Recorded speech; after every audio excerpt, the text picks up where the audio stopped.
It's too small. Chapter 13, verse number 21 says, David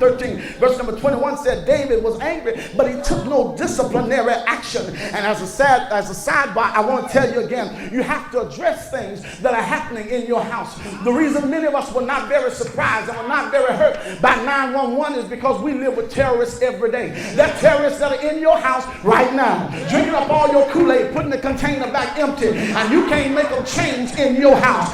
Children who are driving your car, running the gas out of your car, riding around, can't find a job, but always got something to do on Friday and Saturday night. My brothers and my sisters, that is a terrorist. You're being terrorized in your own home. If you got to lock your door and can't tell them not to go in your room and not be afraid that they're going there anyway, that is a terrorist. If you're taking care of somebody that got their own children, you are being terrorized.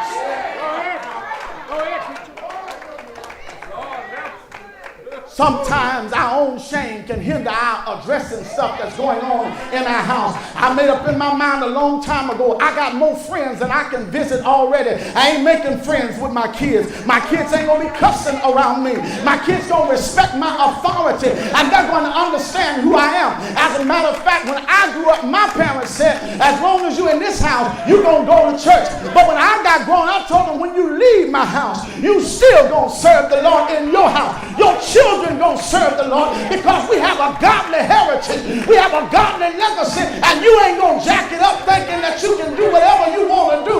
The power of God is on your life. You're going to preach this gospel. You're going to serve my God, and where I lodge, you going to lodge. Let me teach you loyalty. Wherever, oh my God, whatever God does in my life, I want it to fall on your life, but you got to humble yourself under the mighty hand of God. Shout yeah! Say yeah! Lift your hand and tell God, yeah! Have I made it to your stories? Yeah, let me get finished.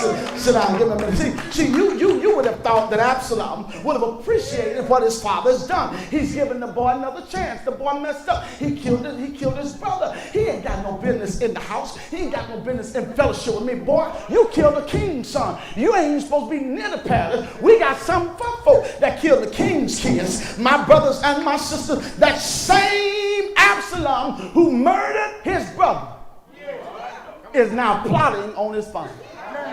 Ain't that something? All you do for him, he's sitting there thinking on you. What he gonna do back to you? And you think that because you buying him nice clothes, because he got name brand on, you thinking that because he wearing name brand, you thinking that because he driving what you drive and because he eating what you eat, he gonna respect you. But I'm here to tell you, you have to teach them how and train them in how to respect your authority, because our children are dying before their time because nobody is addressing what's wrong with them, and they're too spoiled. You don't kiss him. You don't kiss him if he don't know how to sit down in class. All of our children won't be straight A students, but every child needs to do his best. And even if you can't make straight A's, you ought to at least sit down. Why are you trying to be the class clown? Nobody gets graded for being the class clown. Sit yourself down. And then they got all this stuff. They speak over our children to justify poor behavior. They tell them, you got this and you got that and you got this and you got that. And you go out to the school in the morning time. Our children are lined up like zombies to get shots and to take pills that tell them they're justified in poor behavior. And then when they get out in society, they're so addicted to drugs by now that they can't help but find some way to get high because somebody has convinced them that they don't know how to act. And we have deployed ourselves as parents because we want to be our children's friends. But I want to tell you, he just too spoiled.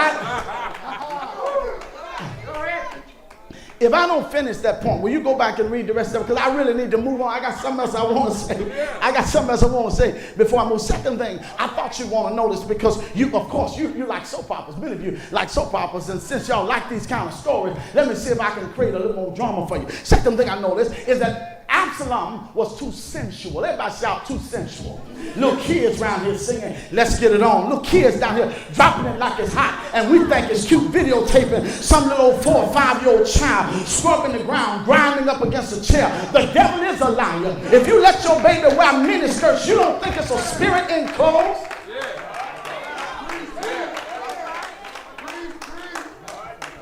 She's going to be just as hoarse as you were, and she's going to start out younger because you don't have enough sense to pull her pants down and to let her leg hit the floor. She wearing dresses up to her, hallelujah, because that's what you're buying her. And there's some spirit behind it, because when she gets to be 15 and 16, you're going to tell her then to pull her dress down to her knees, but in her spirit, she's never had a knee dress. She's always had a dress up to her, hallelujah. So now you want to change the monster that you have created. That boy was too sensual. Sit down, let me talk with you. I saw it here.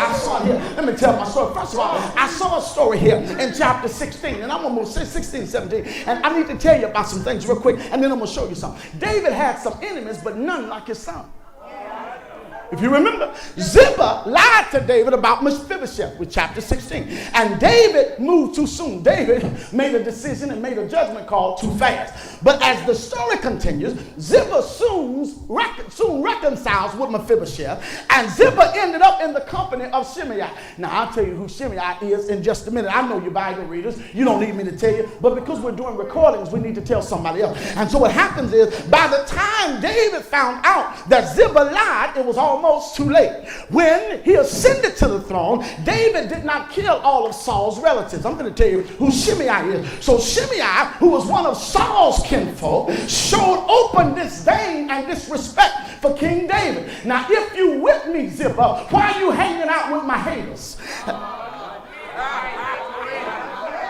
How you know what people saying about me? You hanging out with folk that don't even like me. And Ziba lied to David, which showed David Ziba's heart, but it was too late. David was so deeply connected to him that by now it was too late. And when Abishai wanted to cut off Shimei's head, David decided to allow the Lord to even the score. And later on, you know, David pardons Shimei, who changed his tune when he got caught. And of course, when Solomon ascended to the throne, he went on and meted out judgment for him in chapter 19, verses 16 through 23 is your story. But we go on to 1 Kings chapter 2 to see what Solomon takes care of business. Now, if what is going on in the wilderness already is not enough for David, if that ain't enough to make David go crazy, I'm trying to bring you some drama real quick.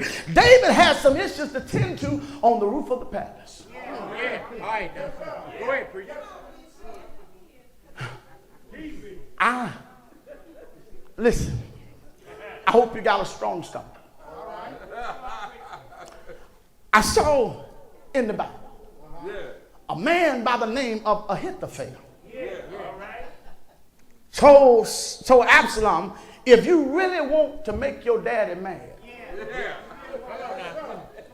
if you really want to teach your daddy a lesson, then why don't you take his girlfriends, take his concubines on the roof and have sex with him on the roof for all Israel to see.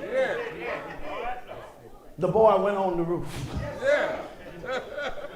Took the concubines, took his daddy's women on the roof.